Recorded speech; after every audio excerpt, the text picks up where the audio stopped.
Hello there, you guys, and welcome back to part 2 of this little etude La Villageoise by Jean-Philippe Rameau. And we're working on this over the next couple weeks. Last week we did the first half, today we're doing the second half. For those of you on Patreon, you know there's a picture attached so that you have all my details written in. Although you should definitely put them in your music, or you can just play off of that picture too if you want. Those of you that are not on Patreon that are watching this on YouTube later on, you can also just follow along with the video and we'll go through all these little things that I've scribbled down, but we're going to be talking about how much bow to use, whole bow, middle of the bow, tip of the bow. We're going to be going over staccatos, trills, double stops, sforzandos, some fingerings, preparing the bow, things like that. So I'm going to play you the second half, and the second half is going to begin on line 1, 2, 3, 4, 5. So line 5, but it's beginning at the forte. So that's where I will begin, and we'll be playing all the way to the end. So I will do my best.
It's a workout. So let's go back to the beginning, this first little part here, the beginning of the second half, I should say. So line 5, forte. I've written WB over that first note there. WB is short for whole bow because we're going to play forte. So we need a lot of bow. The next measure we have staccato, those dots. So that's going to be move, stop. Make sure you stop the bow. And then followed by an accent over the next note. So we do an accent by using first finger press, and that way you get a nice kind of bite. And beware of your contact point, or so the contact point really makes a big difference. A slur, and then staccato again. Next line, and then we've got staccato. Trill, remember what a trill is? It's the note that's written, and then quickly going to the upper note.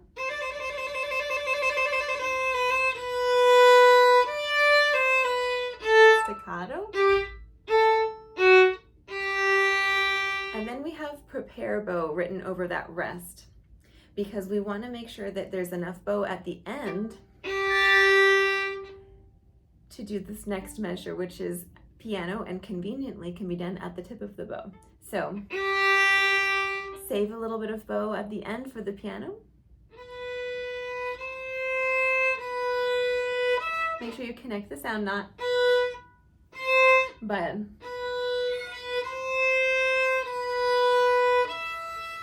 staccato.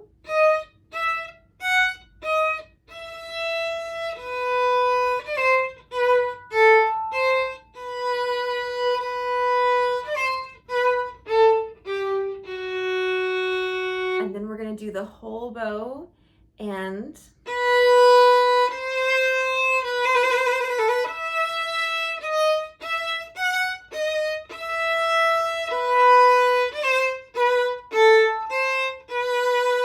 time let's try fourth finger. So when you are playing your first finger, prepare and get fourth finger over.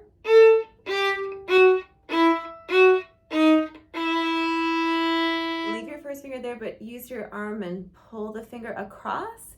Plus we have sforzando at the end, underneath, which is going to be a very fast bow.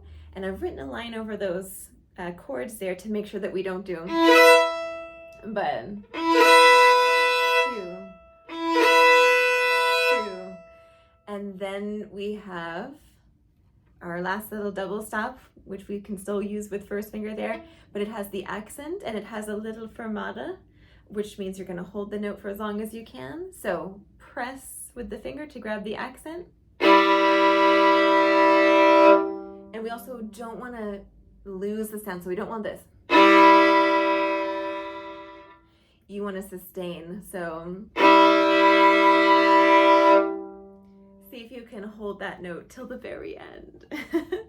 Also, by the way, the second to last line where we have the forte and the whole bow, I've written in a down bow there.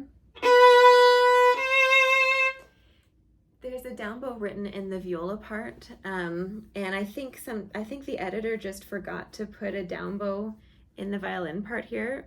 So let's just pop a little down bow there. That way we can begin this little musical sentence that appears so prevalently within this etude. Just start it on a down bow like it always does. It's kind of the beginning of a sentence. So we want to start it on a down bow. Let me see if there's any other little bits and pieces that we might have forgotten. One little thought, if you're struggling with the staccato, just make sure that you're moving your arm, so that you're stopping your arm. Try not to use your hand to do that. It can be kind of tricky, although I can't really mimic it now, but just use your arm and completely stop. It just makes your life so much clearer with the staccato. So you guys, thank you so much for watching. I hope that you enjoy the second little half of our little etude. And I would love to hear you, if you're on Patreon, I'd love to hear you try this out at one of our monthly virtual studio circles, or if you want to practice it in our violin group classes when we have those on Thursday evenings. Links below for all of those things, and happy practicing, you guys. Take care.